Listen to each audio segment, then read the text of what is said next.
If your toilet still rocks after shimming in silicone, the wobble is a symptom of deeper subfloor or flange problems that need targeted corrective steps. Start by removing the toilet and inspect the flange for cracks, broken tabs, or separation from the subfloor. If the flange is damaged or sits below finished floor height, use a flange repair ring or stacked extension rings to bring the flange to the correct level so the bowl sits flush and the bolts align. Choose a repair ring sized to the existing pipe and torque bolts evenly by hand. Check the subfloor under and around the flange for rot or compression by probing with a screwdriver. If the wood is soft or uneven, you will need to sister a new section of 3/4 inch plywood or use a pocket repair to restore a flat bearing surface, fastening with corrosion-resistant screws placed into blocked joists.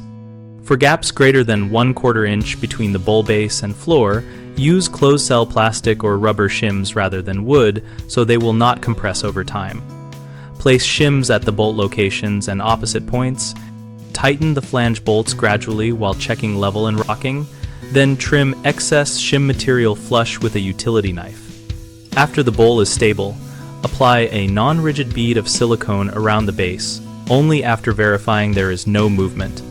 The seal is cosmetic and should not be used to lock a structurally loose installation.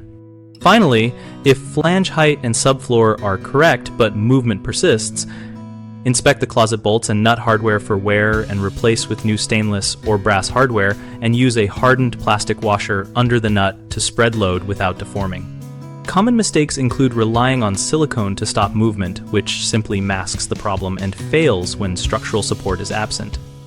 Remove the silicone, fix the flange or subfloor, then reseal. Another frequent issue is using wood shims for large gaps. They compress and rot over time, so swap them for closed-cell plastic or rubber shims and trim them flush after leveling. People sometimes ignore a damaged flange or assume a flange extender is unnecessary.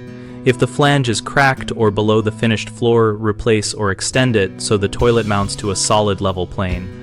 We built bighomeprojects.com to connect homeowners with local contractors and to provide a space where people can share practical installation experiences like this toilet troubleshooting guide. We host a discussion community so our users can ask questions, post photos, and get real-world feedback while contractors use the site to find work and respond to leads.